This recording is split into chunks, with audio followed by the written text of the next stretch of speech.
우리를 용서한 그 사랑이 풍성해지는 시간 되었으면 좋겠습니다.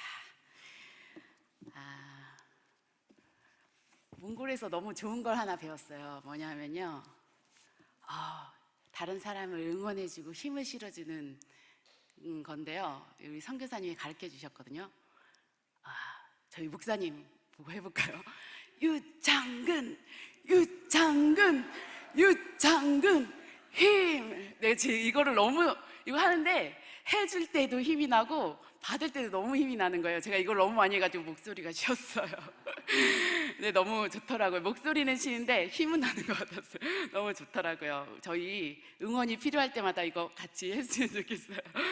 네, 성도들의 기도 덕분에 제가 몽골을 잘 다녀왔습니다. 몽골에 가서 둘째 날이었던가 제가 정말 오래간만에 꿈을 꿨습니다.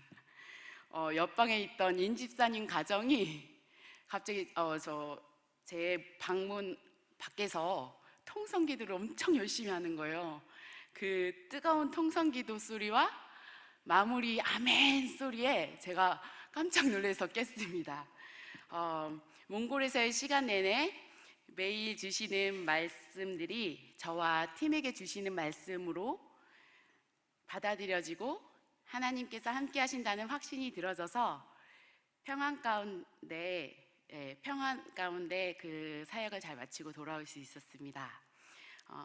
여러 가지 상황 속에서도 담대하게 믿음으로 선포하며 나갈 수 있었는데 그때마다 이것은 꿈에서 증거하는 모습을 보여주신 것처럼 우리 팀과 저를 위해서 기도해 주시는 성도님들의 그 중보의 힘이구나 하는 생각이 들었습니다. 함께 기도해 주시고 동력해 주셔서 정말 감사합니다. 오늘 말씀은 모두가 익히 들어서 잘 알고 있는 말씀일 듯합니다. 예수님의 과거의 모습으로 돌아가 있는 베드로에게 찾아오셔서 사명을 주시는 장면입니다. 베드로는 왜 사람을 낚는 어부가 될 것이라는 그 부르심을 잊어버리고 포기해버리고 과거의 삶으로 돌아가 물고기를 잡는 어부의 삶을 살고 있을까요? 심지어 베드로는 미리 예수님께서 죽으실 것과 부활하실 것이라는 말씀을 들었고 또 그 말씀대로 예수님이 십자가에 달려 죽으시는 장면과 또 부활하셔서 찾아오신 그 현장에 있었던 사람이었습니다. 부활하시고 2번이나 찾아오신 주님을 만나고도 왜 베드로는 사명을 외면하고 있을까요? 베드로는 스스로 누구보다 주님을 사랑하고 따르는 자인 줄 알았습니다. 어떠한 상황에서도 주님을 배신하지 않을 자신이 있다고 자부했던 사람입니다. 그런데 막상 그 믿음의 시험대에 놓였을 때 예수님을 부인하고 도망가는 자신을 보았습니다. 자신의 생각과 마음과는 다르게 행동하게 되는 자신에게 실망하고 또 그 실패에 대한 절망과 죄책감이 상처가 되어서 자신감을 잃었던 것 같습니다. 예수님은 죄책감과 절망에 빠져있는 제 설교 잘 마칠 수 있겠죠? 네, 빠져있는 베드로를 포기하지 않으시고 다시 찾아오셨습니다. 찾아오셔서 베드로에게 그것 보라고 내가 나를 부인할 거라고 하지 않았냐고 책망하거나 나무라지 않으셨습니다. 오히려 순수 밥을 차려주시고 지친 몸을 회복시켜 주셨습니다. 그리고 물으셨습니다. 네가 나를 사랑하느냐? 라고 말이죠. 사랑한다는 동사가 원어에 보면 아가파오 그리고 팔레오 이 2가지가 있습니다. 아가파의 사랑은 예수님처럼 생명까지 내어주신 신적인 사랑의 의미로 해석됩니다. 그리고 필레오는 친구 간의 사랑을 의미하는 데 사용됩니다. 예수님이 첫 번째로 베드로에게 물으실 때 아가파오의 사랑으로 나를 사랑하느냐? 라고 물으셨습니다. 그때 베드로의 대답은 생명까지 내주는 사랑은 아닌 필레오의 사랑으로 사랑합니다 라고 고백합니다. 두 번째 똑같이 물으셨고 또 베드로가 똑같이 대답했습니다. 세 번째는 예수님께서 그럼 필레오의 사랑으로 나를 사랑하니? 라고 물으셨고 베드로는 주님 아십니다. 그렇습니다 라고 고백하고 있음을 보게 됩니다. 예수님께서 제게 물으신 적이 있습니다. 네가 나를 사랑하느냐? 그런데 저는 대답하지 못했습니다.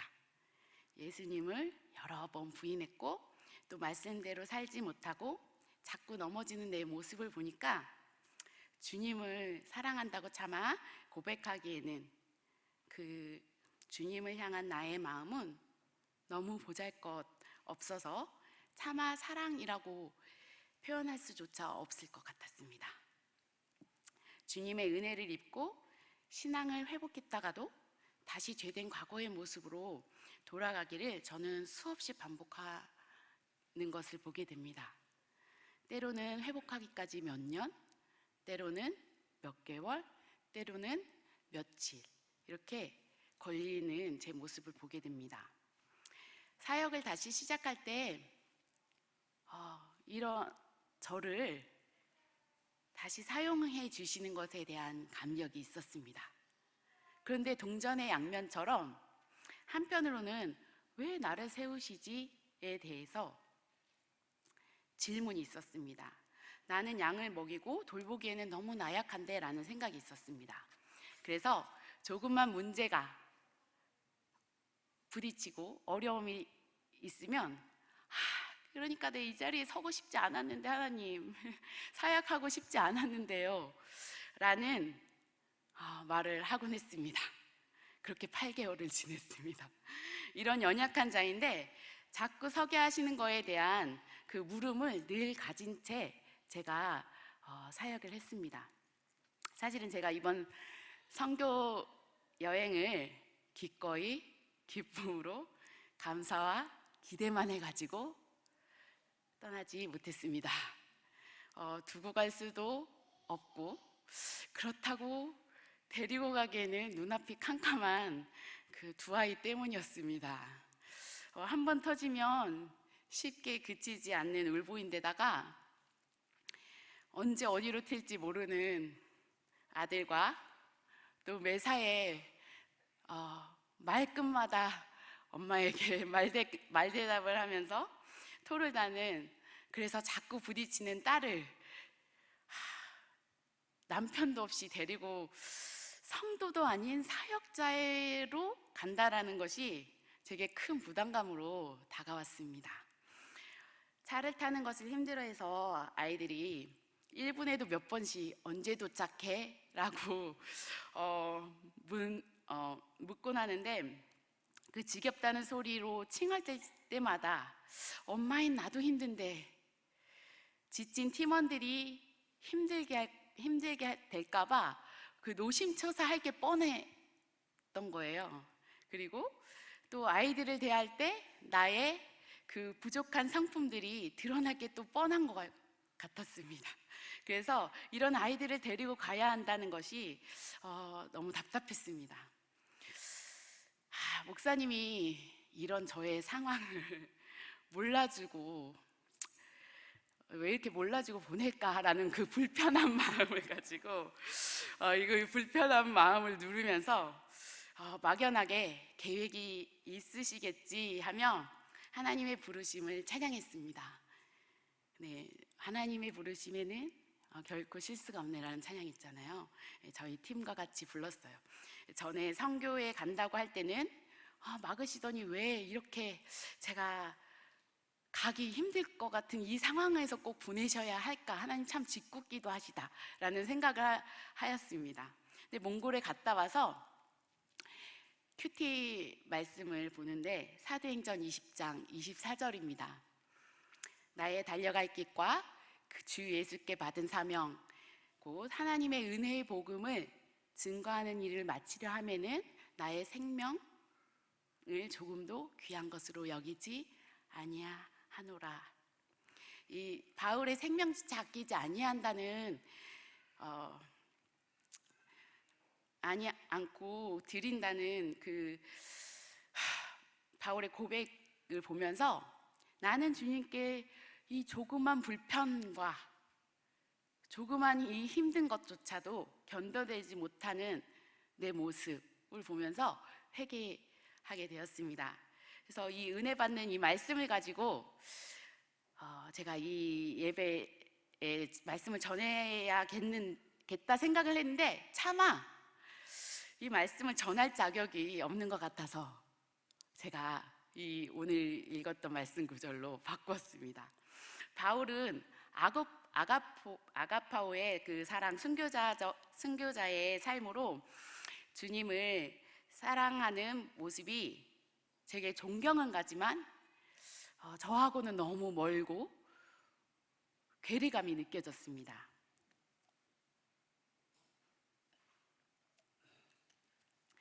저는 그래서 베드로를 좋아합니다. 베드로의 연약한 모습을 볼 때마다 위로가 되기 때문입니다. 그래서 넘어진 베드로를 부르시고 사명을 주시는 이 말씀을 선택하게 되었습니다. 말씀을 준비하면서 제가 계속 며칠을 묵상해도 말씀이 잘 써지지 않았어요. 그래서 말씀을 쓰긴 썼는데 뭔가 부족한 느낌이었는데 말씀이 딱 깨달아지는 게 있어서 제가 급하게 말씀을 다 갈아엎었습니다. 베드로가 자신의 사랑은 필레오 사랑이라고 고백하는데도 예수님이 뭐라고 하시나요? 내 양을 먹이라. 그래? 그러면 네가 필레오 사랑밖에 안 된다고? 그러면 네가 아가파 사랑 될 때까지 더 키우고 와 라고 말씀하지 않으셨어요. 필레오 사랑이라고 고백함에도 불구하고 내 양을 먹이라 라고 말씀하셨어요. 그리고 한 번도 아니고 왜 굳이 3번이나 질문하시고 같은 말씀을 하실까? 괜찮아. 너가 더 큰 사랑으로 나를 사랑하지 못해도 괜찮아. 그래도 너의 안에 나를 사랑하는 마음이 있잖니. 비록 작은 사랑일지라도 그 사랑만큼이라도 괜찮으니까 그 사랑으로 내 양을 먹여다 주렴 이라고 말씀하시더라고요. 제가 이 설교를 준비하면서 제가 그동안 갖고 있었던 그 의문이 풀렸습니다. 이렇게 부족한데 왜 나를 세우시는 걸까? 괜찮다, 은하야, 괜찮다. 네 사랑이 부족할지라도 그 필레오 사랑이지라도 그 사랑으로 내 양을 먹이고 내 양을 돌보렴. 그렇게 말씀하시는 것 같았어요. 제가 자라기 위해 아이들이 성장통을 하듯이 그 몽골 선교를 준비하고 다녀오면서 그 저의 씨름이 나의 신앙의 성장을 위한 성장통이 되었습니다. 갔다 와서 하나님의 부르심을 깨닫게 해주시는 그 은혜가 더 컸던 것 같습니다. 그리고 조금은 더 내 믿음과 사랑이 자라는 기회가 되었던 것 같습니다. 목사님은 이거 아시고 일부러 제 마음을 모른 척 보내신 것 같아요. 그래서 내년에는 2번 얘기하셔서 그래도 목사님 2번은 아니죠. 제가 이제는 1번 기꺼이 좀 갈 수 있는 마음이 생긴 것 같아요.